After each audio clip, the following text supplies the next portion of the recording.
and goes right into what we want with every bite is the one addition that I love. And then the homemade croutons. And here is at this point, you want to strategically plate them so there is crouton just about everywhere. And whatever pancetta is left, this is the point where you want to add it. And you want to add it with care.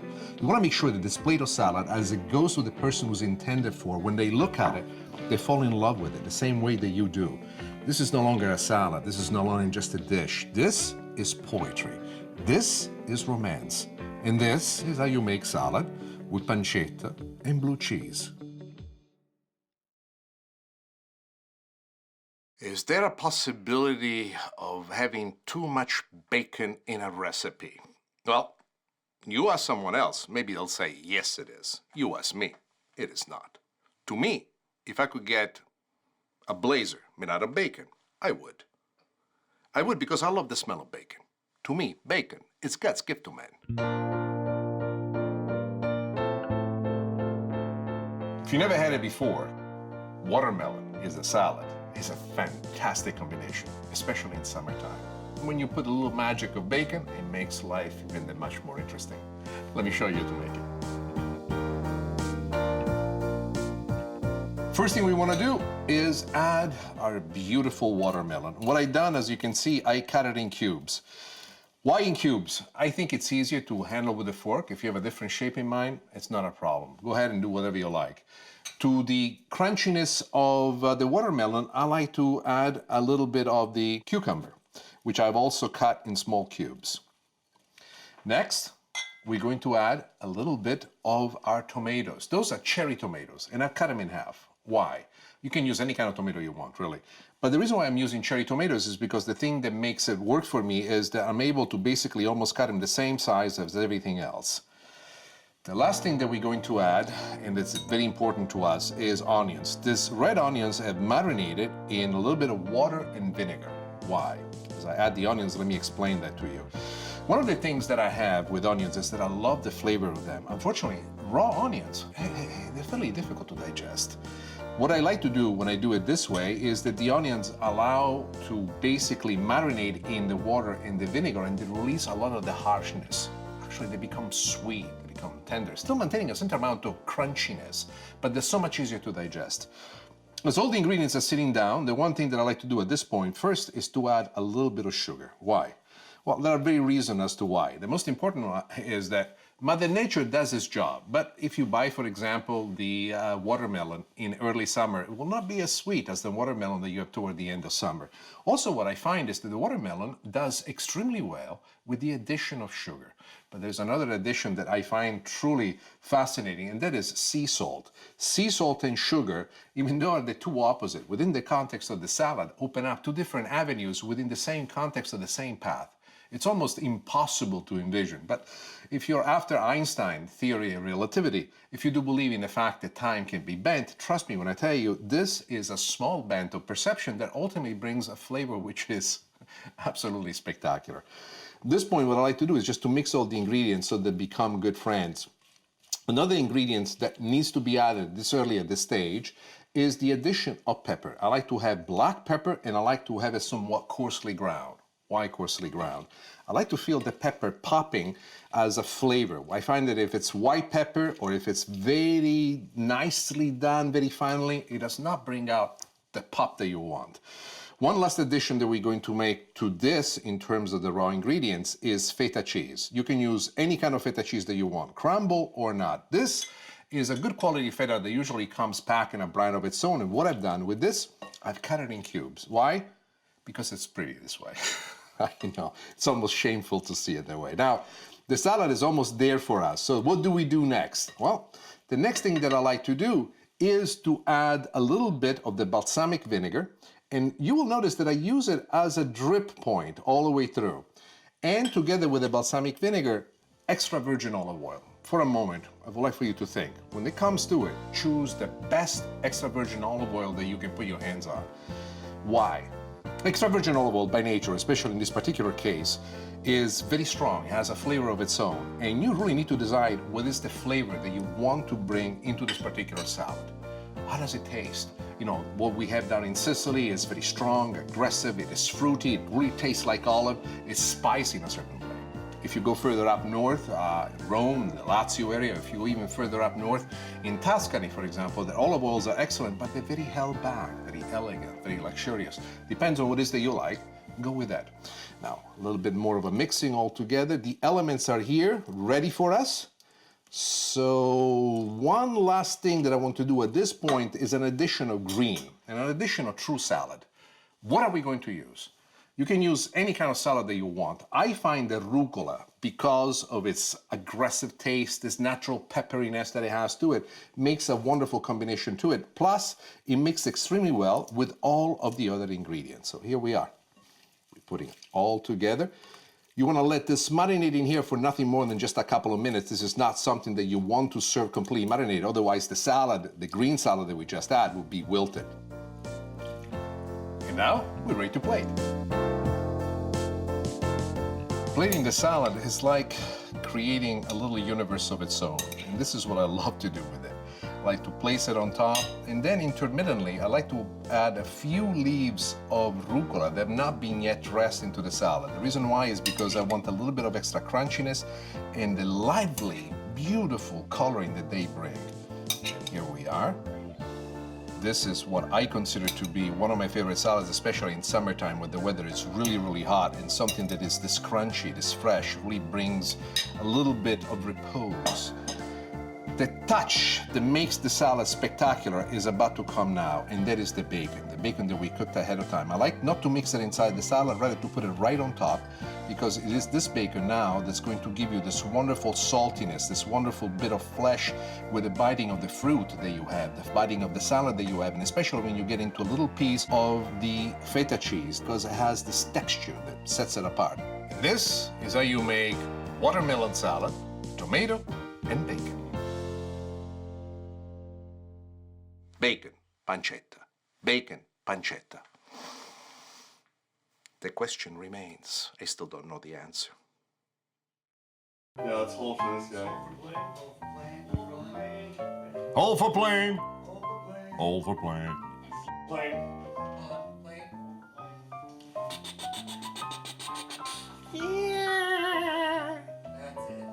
A lot more planes today. Dude, it's like, what's your next? Well, maybe Tuesday is, I had no idea. I didn't expect it. I love bacon. Even with the plane overhead, I love bacon.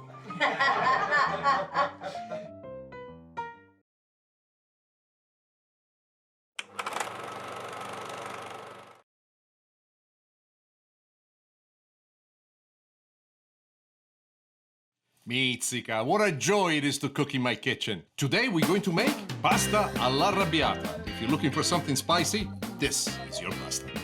Salsicce brasate con broccoli e pepperoni. Basically, braised sausages with peppers. And banana cream pudding. Simple, easy to make, and it tastes fantastic. And today you will learn how one of my family members thought that Brooklyn was named after broccoli. Hey, come for the recipes. Stay for the story.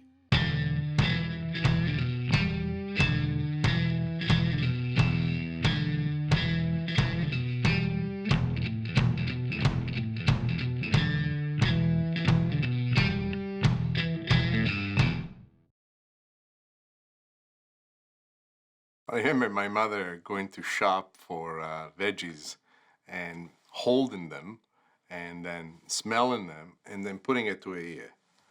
And once I asked her, Mamma, perché fai così? Why do you do this? She says to me, I'm listening to the song they're singing to me. Now, I know that she was making this up, or maybe she wasn't, but I'm in my mid-50s now, and I still find myself going to the supermarket, and as I pick my tomatoes, my onions, almost instinctively I do the same thing. I smell it, I put it to my ear, and then I put it in the basket. There was a little girl at the market not too many days ago, and she saw me shopping, and she said, Mommy, why is the man listening to the tomato?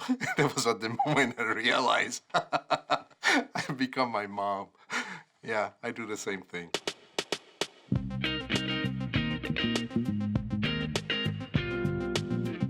Pasta all'arrabbiata is one of the easiest dishes to make. First and foremost, you need to understand how the ingredients come together, the sequence, what they do. Once you understand the secret of pasta all'arrabbiata, in spite of the fact that it's as simple as 1, 2, 3, this will become, for you, your own signature dish.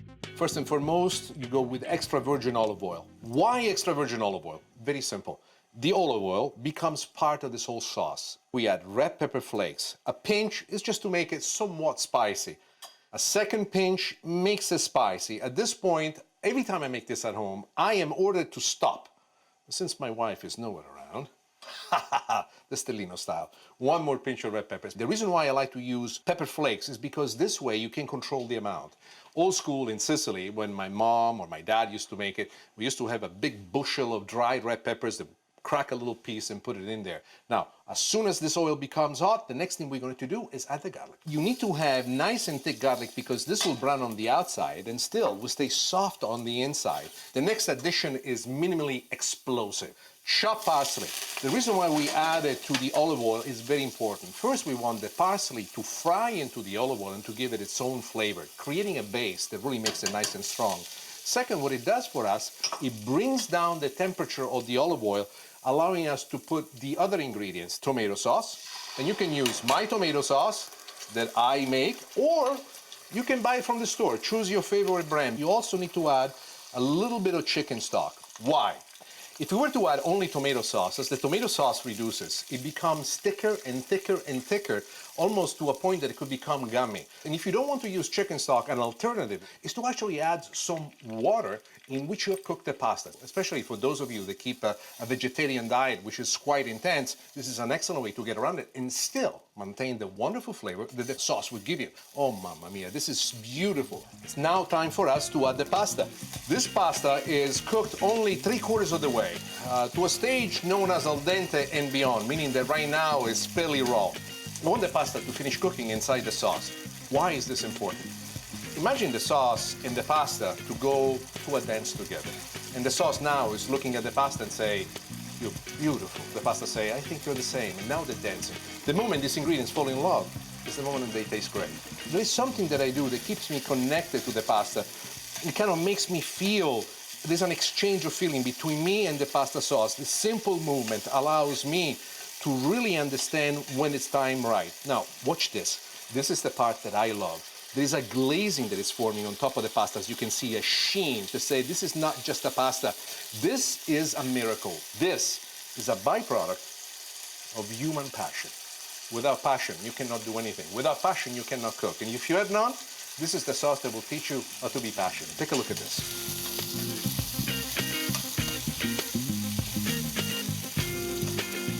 Now, the pasta and the sauce are cooked just the right moment. And the next addition that I'm going to make is the addition of cheese. What cheese? Traditionally, the cheese that belongs to this pasta is not Parmigiano, rather is Romano cheese. I want the Romano cheese to melt. But you notice that I turned off the heat. Why? If we keep the heat from underneath hot, especially if, unlike me, you have a pan that's made of stainless steel without a non-stick surface, the cheese will stick to the bottom of the pan. This is one good way of having the cheese melt, become part of the sauce without burning and without sticking to the bottom of the pan. And look what a beautiful color. I love this. This is a painting as far as I'm concerned. We're ready to serve it now. Why do I love pasta so much? I say, well, two things about pasta. I love to eat it, but even more than that, I love to plate it. A little masterpiece that you can do at home anytime you're hungry and you think you have nothing in the kitchen. And yet, these little ingredients will create for you the most beautiful reality that you could have ever hoped inside your kitchen, on your dinner table, and at home. This is a dish that you measure by the width of the smiles of the people who eat it. And there you are, pasta all'arrabbiata. I had just returned back from my first year in America, and the whole family was invited over. Actually, we went to one of our cousins' house in the town of Alcamo. And everybody was asking me, what is it like? Is it like in the movies? Like we see it? Is it this? Is it that? And I was telling story, tall tales, most of them. Yeah, I like to embellish. Until my uncle Mimi, Domenico was his name, or we called him Mimi, came to me and says, I know America. I got cousins there too. They live at Broccolini. I says, in the town of Broccolini? Yeah, it's New York, Broccolini. They make broccoli over there, so they call it Broccolini. I go, you mean Brooklyn? Hey, Broccolini. What did I say? No, you say Brooklyn. It's called Brooklyn. Brooklyn, Broccolini, the same thing. You should see what these people are able to do with the broccolini. They saute with the garlic. It was at the moment that I understood that I am no different than my relatives. Salsicce brasate con I broccoli e pepperoni. It's a mouthful, isn't it? What does it mean? Basically, translated from Italian, it means braised sausages with broccoli and peppers. What I love about this recipe is that first of all, most is something that everybody can do. It's a one-pot dish. So the one time that you come home, you don't know what to make, you're too tired to make reductions, sauces, mashed potatoes, baked potatoes, take a look at this. This is one of these recipes that makes everybody happy. Plus, it's a sneaky way to get your children to eat broccoli. Let me show you. I got the oil nice and hot, and the first thing that we're going to do, we're going to add the sausages. So one at a time, place them into the oil. The reason why we do this is because we want the sausages to brown and hold their shape so that throughout the braising process, they will still keep this wonderful oval, football-like shape. And what I like to do is to darken them on one side and then to turn them and darken them on the other side. At the same time, as the sausages are cooking to the oil right now, one of the great things that's happening, they are basically infusing the olive oil with their own flavor, which ultimately will be absorbed by all the other ingredients. The sausages are brown exactly to where we want them to go. But remember, they're still raw on the inside. We've just browned the outside. I'm going to take the sausages out of the pot, and I'm going to put them here in this pan, waiting on the side. And the reason why I like to do it this way is because this way they will rest, they will drip away, and they will be out of our hand immediately when we want to add them back into the mix, because we will add them back into the mix. Then the next thing that we're going to do, we're going to start out with garlic. Nice and thick. Why? Very important for us that the garlic be cut thick, because all throughout the process, the garlic will braise into the olive oil. If we cut it too fine, if we chop it up, it would burn, and it would turn basically the sauce all to the other side, and it's not going to be a pleasant one. Together with the garlic, we're going to go with onions. Now, these onions are red onions, and they're cut into a style known as grossolano.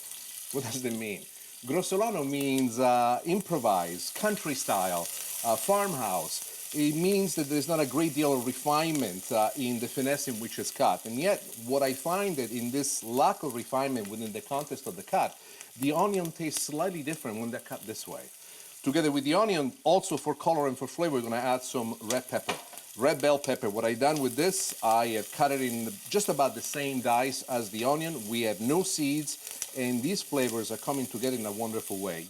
But what I'm going to do at this point, just to kick it up a little bit, just to give it some more flavor, is add a little bit of red pepper flakes, a typical Sicilian thing. And for those of you who have watched my show over the last 20 years, you know, me and red pepper flakes, we have a love affair. So at this point, as the onions start to soften up a little bit, the next thing that we're going to do, we're going to reinsert the sausages back into the pot. Why are we doing this? We want to use the juices from the sausages as they will start leaking into the other ingredients as a flavor factor, a very important flavor factor. There's a lot of salt, there's a lot of pepper in them. There is this wonderful combination of spiciness that's going to be attracting it all. And at the very beginning in this process is where all of this becomes important. The big pieces that you see with the onions and with the peppers will give us a finish that I like alla contadina, so to speak. What that means is that the onions will not disappear. If I was to cut these onions and this pepper very, very fine in finite dice, they will still taste great, but you will not see them in the finished product.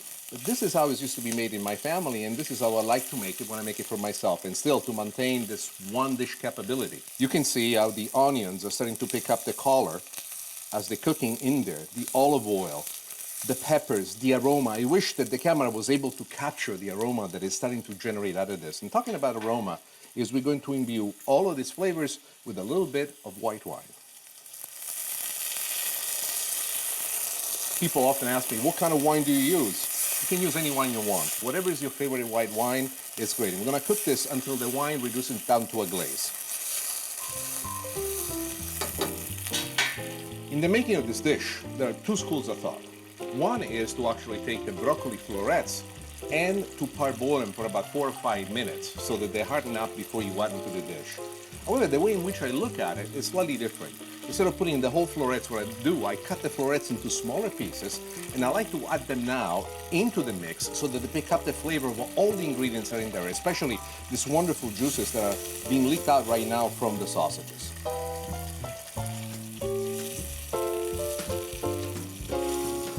Most people have issues when it comes to broccoli. I know, I was one of those people.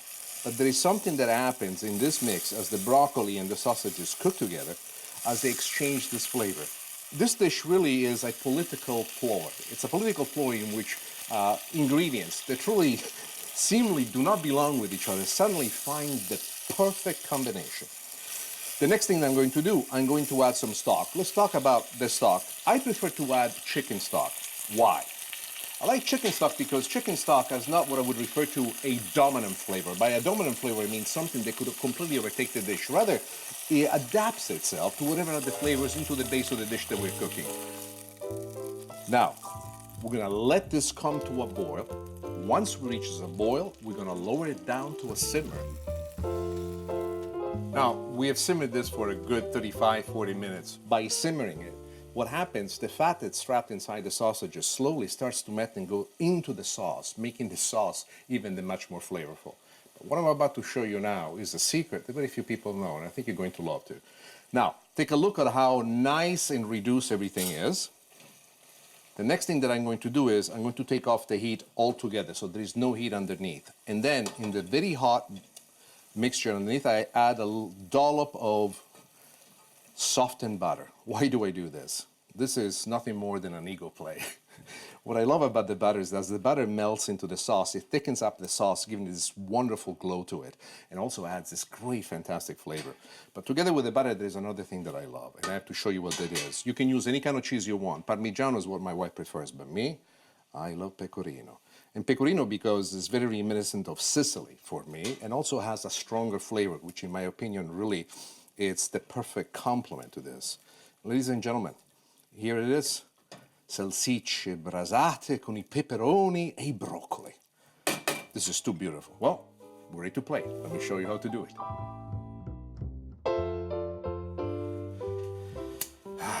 This is a very simple dish that more often than not people consider to be nothing more than something that belongs to a farm, something that a farmer would love, not an elegant dish. To me, on the other hand, this particular dish is so loaded with flavors that it's unbelievable. Using a slaughter spoon, what I'd like to do is take all the veggies that we have braised in there and put them on the side, just like this, so that you have the side. And then, using a nice, wonderful sauce spoon, here's what I'm gonna do next. You're gonna love this. And here's what I love with the sauce. Watch the sauce coming down. This is the butter that has thickened up, the cheese that's holding it together, and every bite that you take with this particular dish at this point is absolutely spectacular. A lot of people will tell you, oh, let's add some parsley, let's put some extra cheese. You need absolutely nothing. This is what perfection is all about. Ladies and gentlemen, this is how you make sausages braised with broccoli and peppers. I might have a more elegant way of speaking, but I am just as excitable as they are. Because the first thing that my cousin and my uncles could think about it was the fact that in America there is a town that is named after the broccoli. And to them was okay. They said to themselves, if Americans can name a town after food, broccolini to be exactly, it's gotta be a beautiful place to be in it. Banana cream pudding. I'd like to tell you it's a Sicilian recipe, but that would be a lie. I learned this in Texas during my first book tour many years ago. The recipe I'm going to show you today has a lot of Stalinisms attached to it. It's very simple to prepare, and it tastes great. Let me show you how to make it.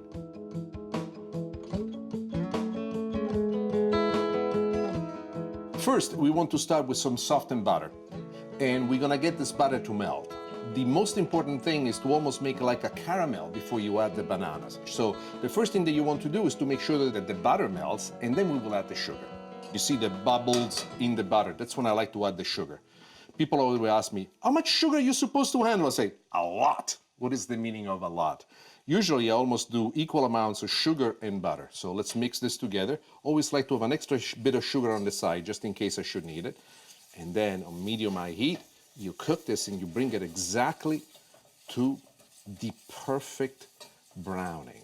You have to be patient and you have to move quickly to make sure that the sugar and the butter mixture do not stay on the same spot in the pot for too long, otherwise they will burn. The time is right now for us to add the bananas. What I've done with the bananas, I have cut them in small dice. And now, I want to make sure that we mix everything perfectly.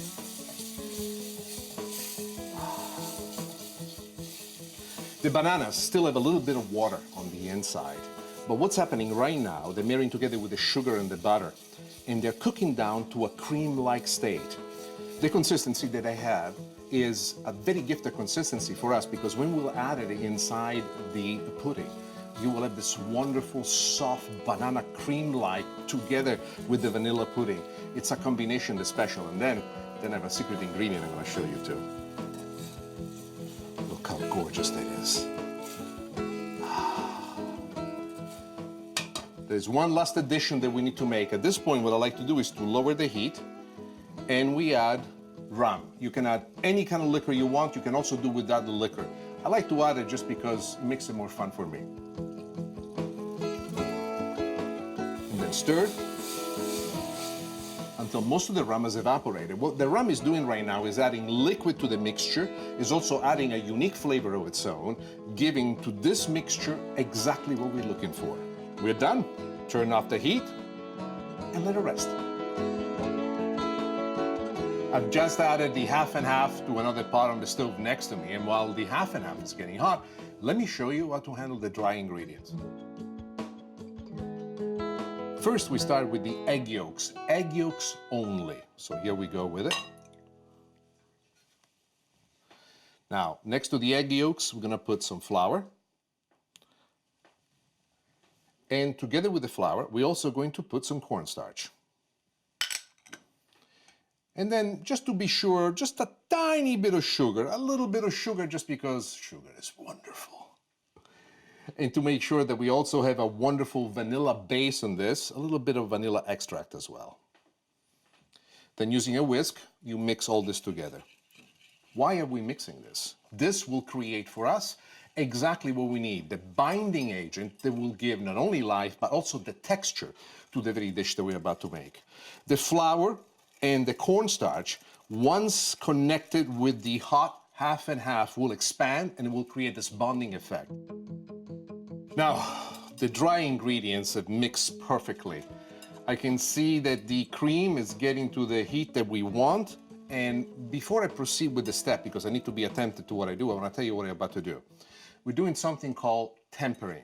Really, what we want to do is to add the hot half and half to the dry ingredients. If we add it all at once, we might end up actually making scrambled eggs. And this is something that you really want to pay the most attention. So by adding it in a thin stream and then whisking as you go at it, you basically give the opportunity to the dry ingredients to slowly react to it. And then when we put them back into the pot, we'll be able to control the expansion that they have as they get this wonderful pudding-like texture. Mamma mia, I went on forever. How about I show you? All right, here we go. Wish me luck. A little bit at a time. Thin stream. And as you add it, make sure that you incorporate it immediately.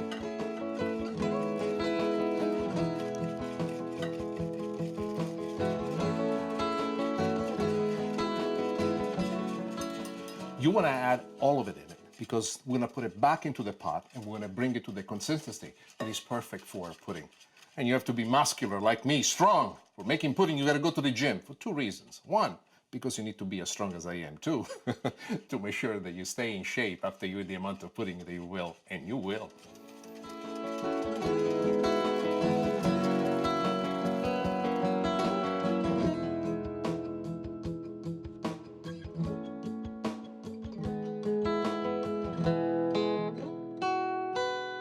This is the most difficult part of it all. You need to pay attention to what's happening. You need to have your eye on the ball.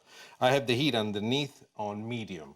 I like it on medium versus high because I can control more the content of the pot as it becomes thick. There are three elements in here that we need to watch. The most important one right now is the eggs. You can see my eye shifting back and forth between here and you.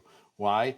You want to pay attention to what happens because the eggs will turn on you quite quickly. They could turn into scrambled eggs. A technique that's almost fail-proof is to do this on a double boiler, but if you're going to do it on a double boiler, that's too safe. When you live, take risks. And this is one of my favorite risks. Now, remember also we have the flour that you want to somehow cook completely into this process. And then we have the cornstarch. The cornstarch is the most important one. It needs a certain temperature before the molecules of the cornstarch expand and they thicken up the content of what we have in the pan. Meanwhile, almost at the same time, also the egg yolks, because we don't have any egg whites, will thicken up. So keep your eyes on the ball and attentively keep stirring. Now, let's pay attention to what's happening.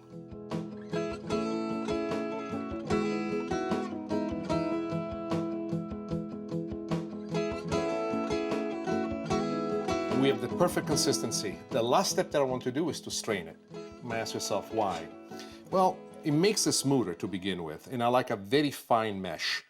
And the reason why I like a very fine mesh is because even the smallest of pieces that's still somewhat solid, and it could be maybe some cornstarch that has hardened up, or a little clump of flour, will be smoothed out, and that's very important for the final taste. At this point, help yourself with a tool similar to this that allows you to push everything right through the strainer, exactly this way. And you will see that the hard pieces will be left behind, giving you this wonderful, smooth finish that you're looking for. Smooth, in this case, is king. The next thing that we need to do is to assemble the dessert. There's a very unique plating technique, and I want to show you exactly how to do it. When it comes to assemble the dessert, you need to have in front of you all the tools that will make it just right. I transfer the mixture in this because it has a spout and will give me precise direction. If you're doing this for a large group of people, you will find this little bit of a technique to be most helpful. So do the first layer just like this. Here, I showed you a layer with the technique.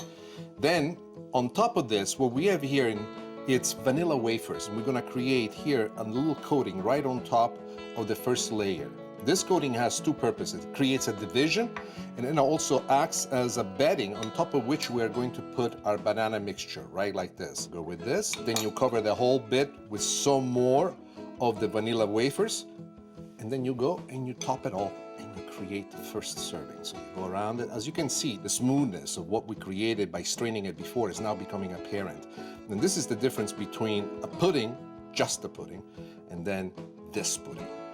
At this point, what I like to do is take some more of the crumbled wafer and put it right here. When I tried it for the first time, instead of this, they actually had the whole wafer, which is quite good. You can do it that way if you want to, but that's not the way I prefer doing it. And then the last thing that we want to do is just add some whipping cream to it. And there you are. This is how you make banana cream pudding, an old recipe reinterpreted with just a little bit of panache.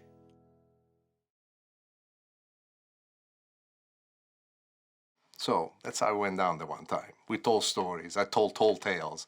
I told everybody that I was an astonishing football player. They believed me. They don't need to know. We had broccolini that night, and pasta, and grilled sausages.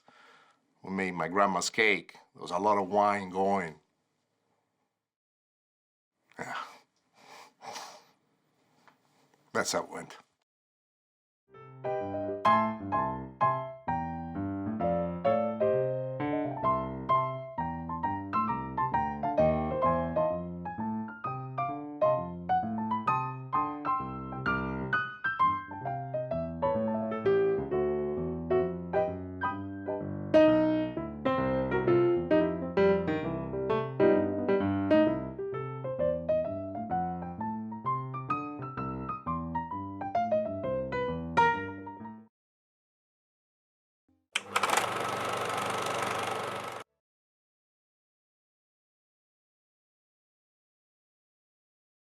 Whenever I have a bad day and I need to smile, I go in my kitchen and cook. Today, we're going to make an old-fashioned recipe, salad with tomatoes, mozzarella and onions.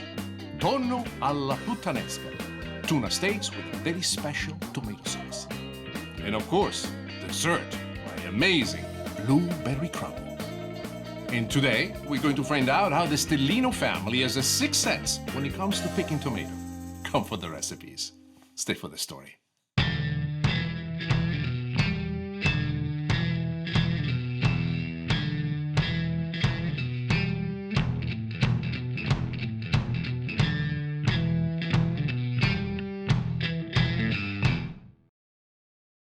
Shopping for tomatoes is an art. My mom was the mistress of that art. An art that I didn't quite understand, but I always admired. We would go to the market and my mom would actually hold the tomato. She would smell it first, the part I understood, and then she would put the tomato to her ear. And I would ask, Mama, why do you do that?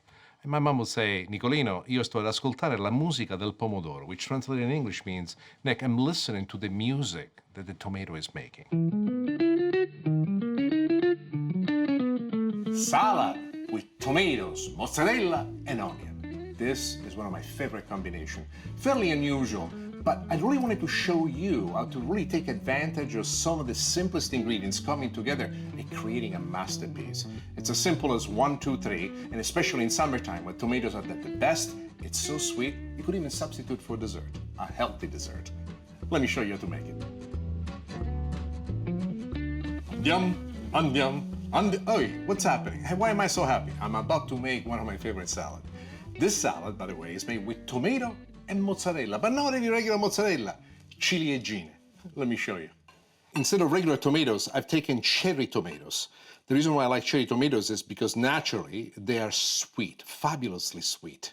These wonderful tomatoes are perfectly matched with the ciliegine. Ciliegine, by the way, is a kind of mozzarella. This mozzarella is shaped as little cherries. What I've done, I've cut them in half so that they basically match the size, and this is exactly what I love about it. Now, at this point, we need to input the flavors. First thing that we're gonna do, oregano. Oregano is one particular spice that tastes, in my opinion, better when it's dry than when it's fresh. Sicilian oregano is the best, of course, but then again, it's me talking about Sicily, so you know that there is a little bit of a vested interest in there. You find in your market at any time tomatoes all year long, but we agree that in summertime, tomatoes are better. So what if you end up making the salad in winter and the tomatoes are not that sweet? What can you do to make them taste right? Let me show you.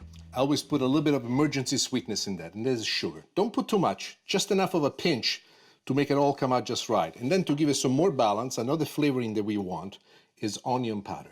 I find that onion powder is a wonderful way to convince the tomatoes to release their juice, to absorb the sugar, and to pick up all this wonderful flavor all the way in. Look how gorgeous this is. And this is nothing yet. The next thing that we're going to do is basil. Chop fresh basil, and plenty of it. Depending on how aggressive you are, you could even put a little bit of mint if you want to, especially in summertime. It's just so refreshing.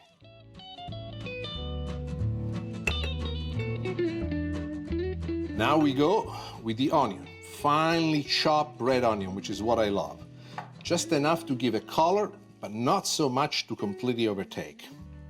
And what are we going to do for dressing? Well, most important part always is extra virgin olive oil. When you go with extra virgin olive oil, you gotta go with passion.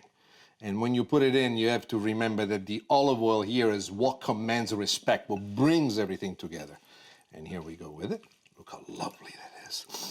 I know that you cannot feel the aroma of this over the airways, but let me tell you, it's just splendid. Two more things that I like to add, just to be on the sure side. A little bit of pepper, coarsely ground, a little bit of salt. We're almost there, we're not done yet. At this point, one more bit of acidity. I like to use balsamic vinegar. If you can find aged balsamic vinegar, like what I have here, use that. Why using aged balsamic vinegar? Is it vinegar? Yes. Is it expensive? Yes. Is it better? Yes. That's why. Why is it better? I find that aged balsamic vinegar is like fine wine. It has a smooth finish, a sweetness to it that is not so impossibly harsh as vinegar can be sometimes, but rather has a mellifluous note that carries this whole dressing to the next level. So, we're almost there. Let's finish it now. Let this rest, I would say, for at least a good 45 minutes before you serve it. And then there is one more addition to do right when you serve it. So we're gonna put this back into the refrigerator. We're gonna let it rest for a while. And when I come back, I will show you with the last addition, a little mystery.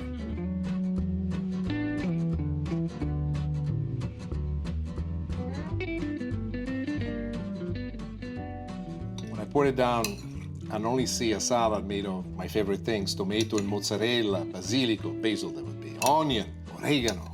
I see Sicily. But there's something special about this salad. It's a happy salad. The last addition to be made is shea Parmesan cheese. Well, I should just like drop it on top, but I want to cover it as if it was snow coming from somewhere splendidly special. And one last touch, just because I love basil and I love to see it cover my salad. There you are. This goes well with just about anything. I propose that you use this with your favorite steak, with your favorite pork chop, with your favorite fish, especially in summertime when the tomatoes are at the best. And this is how you make salad with tomatoes, mozzarella, onion, and oregano.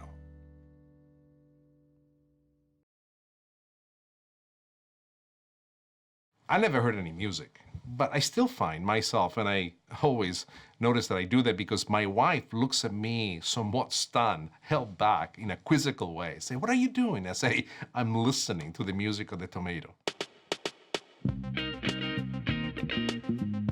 Tonno alla puttanesca. Puttanesca, loosely translated in English as sidewalk Cinderella style, is an interesting kind of sauce that usually is made for pasta. It's very strong, very aggressive, very southern as a matter of fact. But combined with this fish, it really brings out the best elements of the tuna. This is so simple to make that I am convinced that once I show you to make it, this will become one of the favorite dishes you'll make for your friends and your family at home. Let me show you how to make it. To get the sauce going, I got extra virgin olive oil added now to the pan, and this is going to be the base of our sauce. What's going to make this sauce quite interesting for us? Well, first and foremost, we go with our garlic. While the garlic is still nice and cold, I like to add some red pepper flakes. One of the things that I want to show you is, for those of you who are afraid of burning the garlic, how to maintain control on the garlic. When you start with a cold oil, when you start with the cold garlic, you're able to bring it to temperature together. This is one way to get the garlic nice and brown without burning it, being on top of it. The difference in flavor is not excessive. This gives you more control, but it requires that you pay attention to what you're doing. It requires that you stay right on top of it and you stay around to realize when the garlic finally starts to brown and it's ready for the addition of the next ingredient. The garlic has the perfect consistency. Now we're gonna add our red onions.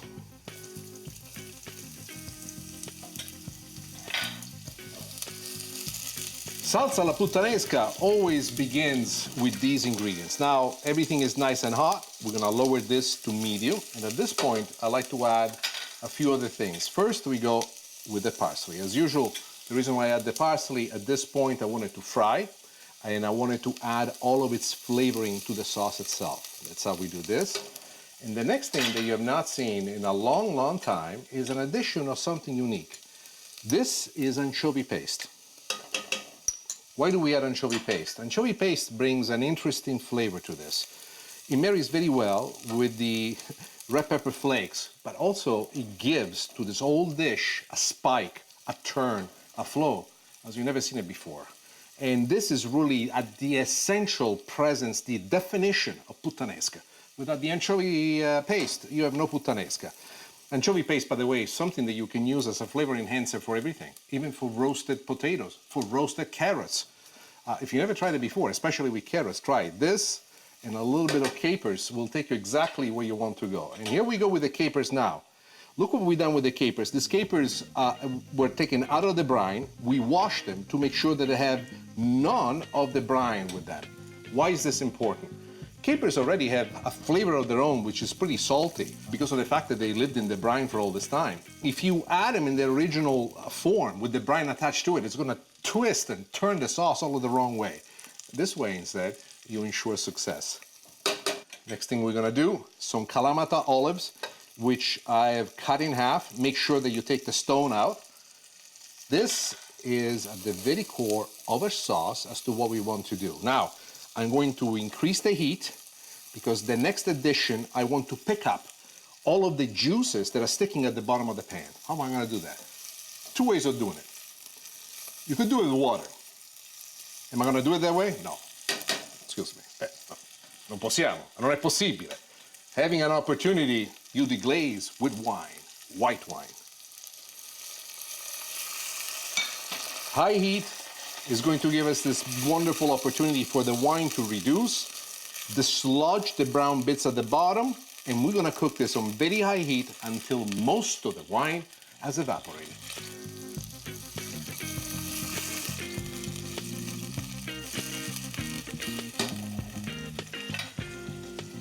The wine is reduced just about by half.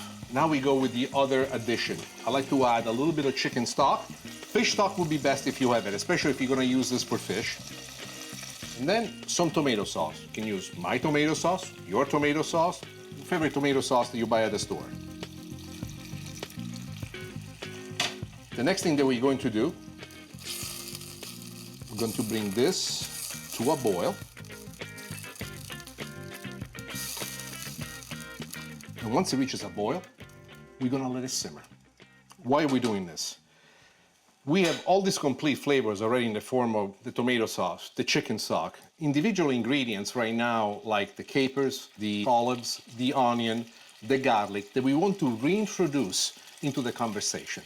How do you reintroduce them into the conversation? By allowing the simmering process to take place. One of the things that you do, you allow for all of these ingredients to learn how to like each other, or I like to say how to love each other. And also you want the sauce to simmer and at the same time to thicken a little bit. Thicken so that when you finally use it as a condiment to this beautiful piece of fish, which is the tuna, there is the perfect complement to it. Now the color that you see is dictated by the anchovy paste that we've added. And this is what makes this truly flavorful. When you make this at home for yourself, you must measure the anchovy paste according to what it is that you like. So if my recommendation, you find it to be a little bit too much, next time, do half of it. I like it because to me is the kind of presence that I love into my sauce. This is perfect. Let me move this to the back burner. I'm gonna let this simmer for the next 15-20 minutes, and while this is simmering, I'll show you to cook the perfect tuna steak. We got high heat underneath the pan. We're gonna add the oil, and we're gonna let the oil get really, really hot. The olive oil is nice and hot, and it's time for us to actually add the fish. So I'll do two things. First, I take the fish, I add it. Notice how I do it so that it splashes the oil away from me. The olive oil is super, super hot. So what I've done immediately, I have lowered the temperature of the olive oil to medium, medium-low. We are going to cook it for about 2.5–3 minutes per side. I decided to go ahead and put some horse pepper right here on top. Don't put too much, my wife gets upset at me if I do. And a little bit of salt. I always like to use sea salt. To me, sea salt is the only way to go. So now, let's let this cook until it's right. When you turn the fish, even if you're using a fantastic spatula like this, always have another instrument to secure it for you. So this is what I like to do. Put the spatula underneath, turn it.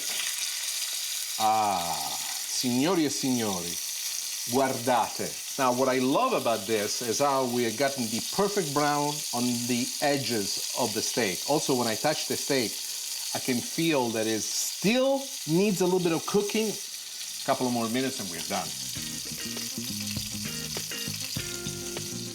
The fish has cooked perfectly. The sauce is to the perfect consistency. So, now we're ready to plate. Let me show you how. La salsa alla puttanesca is the key of this. More often than not, people do not put aggressive sauces when dealing with tuna. I find that this aggressive sauce not only complements the tuna, but really brings this tuna dish to its next level. This to me is a dish that's very easy to make, but it's so packed with so many variables of the spices that are fairly unusual for a dish like this, and yet they're not assaulting you, they're captivating. They will seduce you into what I call culinary submission. Tuna with sauce alla puttanesca, and this is how you make it.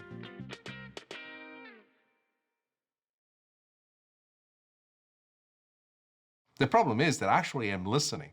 And I don't know if I hear it or not, but I have this deep belief, which is my own belief for which I have no proof whatsoever, that the universe has its own sound.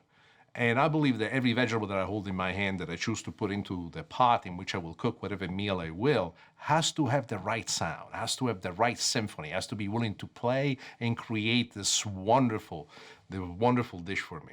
So I do listen to the sound.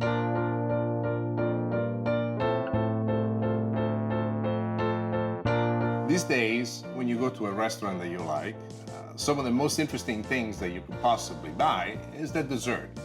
They come out with their own engine, smoke coming out, molten lava being poured on top of it. I love that, by the way. I enjoy it. But I think that there is a certain artistry in just taking some basic things of nature with a few ingredients and make it sing. And make it sing so that you are completely taken over by this wonderful sound, by this wonderful aroma, by the taste, or the simplicity of it all. This particular recipe I'm about to teach you is blueberry crumble. All that it has is blueberry, the crumble part on top of it, and lots of sugar. But it tastes fantastic. It takes no time to make it for your family, and I guarantee you that from now on, it will be your favorite dessert. Let me show you how to make it. First, you want to start out with butter. I'm going to put the butter right here in the pan that we have on high heat. Stir the butter around so that it coats the bottom real well. And while this is taking place, sugar. How much sugar should you put? A little bit of sugar? A lot of sugar? Hey, do you like your dessert sweet? You got to put a lot of sugar. Nothing you can do about it. And that's exactly what I do. Now, the recipe, as I'm going to show it to you, will only have blueberries. But when you do this at home, you can use a mix of all your favorite berries. Many companies these days have blueberry, boysenberry, raspberries, all mixed together, especially in summertime. What I'll be using today, couldn't find them fresh, I am using frozen berries. And I have to tell you that treated in this fashion, they really bring out a lot of flavor.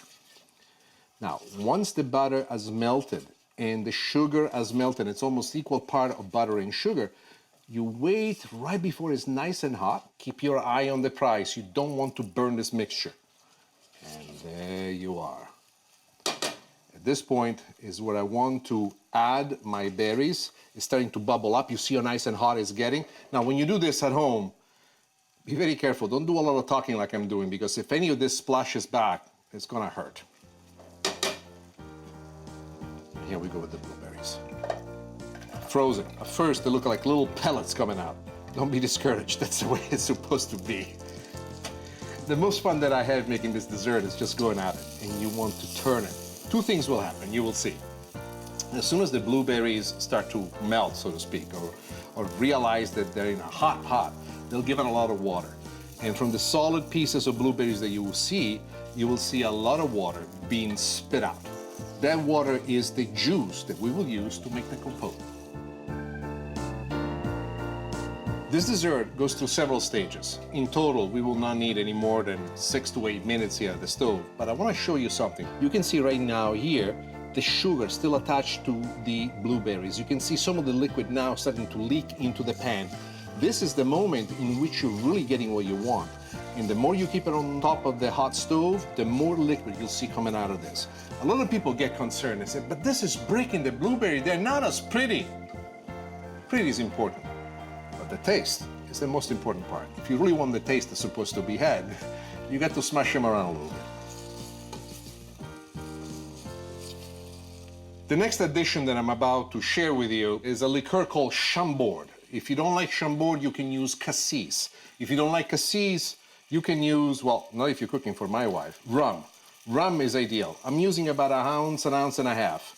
Why do I do this? There is a spike of flavor that this liqueur brings out that I just cannot tell you. I absolutely adore. Cassis is much less expensive, easy to find in just about every other supermarket, and it fits this dish wonderfully well. In terms of the rum, I like it. But if you're married to somebody like my wife who has this issue with rum, what's the point of fighting? Everybody should enjoy this dessert. When it comes to dessert, you don't want to fight. Happy wife, happy life. Trust me, I know. Do you remember how dry they were before? Do you remember I told you that a lot of water will start coming out? Look at this. Now we're gonna take this water, which is nothing more than the juice of the blueberry, and we're gonna turn that into a sauce. But how are we going to do it? We're going to add a slurry. A slurry is a mixture of water and cornstarch. And what happens is that the cornstarch, when added to this mixture, thickens up. And as it thickens up, it creates for us the thickness that we've been looking for. At this point, stir continuously, because what you will see is the color lighting it up, but within a matter of the next 3 to 4 minutes, this will start thickening up. And with all the sugar that we have on the inside, the flavoring of the liqueur that has almost but all evaporated, leaving behind this incredible flavor, we have an astonishing mixture. As you do this, attentive to make sure that you don't overcook it. There's something else that I do. This is an optional thing. I always like to add a little bit more sugar. Why? Because sweet is good, super sweet is better. Well, to me it is. You can see that it started to thicken up. You remember the super light color that was before? The color has darkened. The color will continue to darken even more once it rests. This is it. It's nice and thick. Usually I take a little taste. Oi, mamma mia. Siamo pronti, we're ready. Let me turn it off and let me show you how to plate it. Plating this dessert requires a few steps. The first step is to put the blueberry into the vessel. Now, this is for individual serving, and I'm using a spoon that gives me a great directional control by placing everything perfectly on the inside. Attentive as you do this. This is very hot. Don't look away, and do not fall victim to the idea of tasting it with your finger. Let me tell you, this thing is hot. You put your finger in there, mamma mia, you'll be singing Italian opera. Now, this, as you notice, is filled a little bit, not all the way through. Always leave yourself about a 1/4 inch between the very top of the ramekin and the bottom, which is where the fruit compote is at, so that you can fill it with crumble. You see how nice and hot this is? At this point, let it cool off. If you try to touch it with your finger, it's gonna hurt you. This is what I have done with something that I made earlier today. I put it in the refrigerator, I've taken it out, it's nice and thick already. You could eat it exactly like this. But putting the crumble on top and then baking it, it's gonna make all the difference in the world. Now, before I bake it, let me show you how to make the crumble. Making the crumble is fun. The most important tool for you to use are your hands. Your hands are the most beautiful tools that God gave you. And let me show you how to use it. Into your favorite bowl, add a little bit of brown sugar. Well, a little bit, so to speak. Brown sugar, plenty of it. Then you add a little bit of the instant oatmeal, and immediately, with your hand, start mixing it, just like this.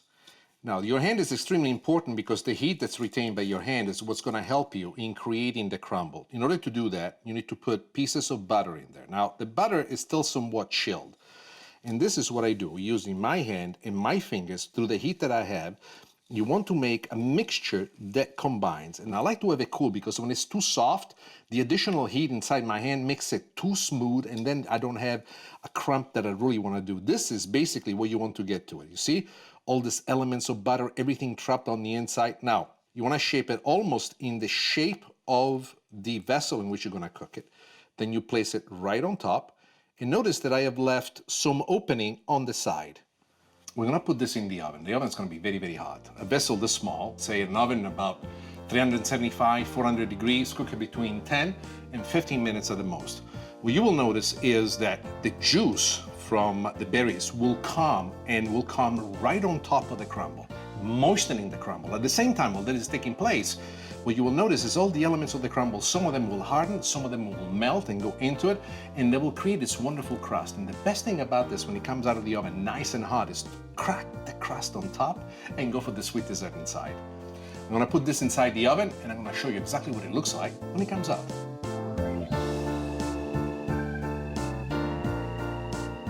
I just took the dessert out of the oven. It's simmering hot, but it's not over. One more addition, and this dessert is ready. The last thing you need is a little bit of ice cream right on top. The ice cream will melt right into the dessert, creating for us this wonderful layer of finish. The simple combination of sugar, butter, ice cream, and instant oatmeal together with this blueberry has become a wonderful signature dish, something that your family will enjoy for years to come. Ladies and gentlemen, this is how you make blueberry crumble.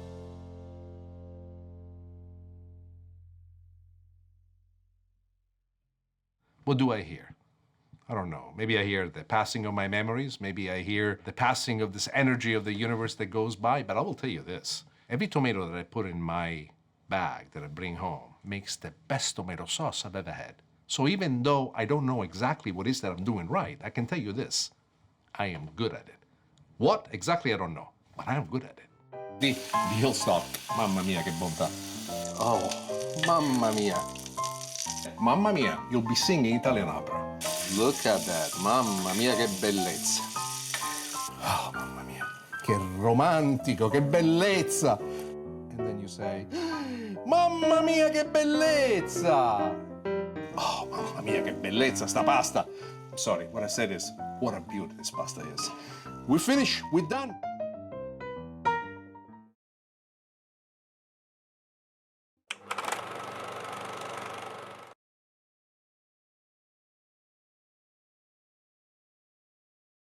Andiamo in cucina e facciamo un po' di baldoria. Let's go to the kitchen. Let's have some fun. Today, we're going to make Maureen's farro salad, one of the most romantic recipes I've ever made. Gambe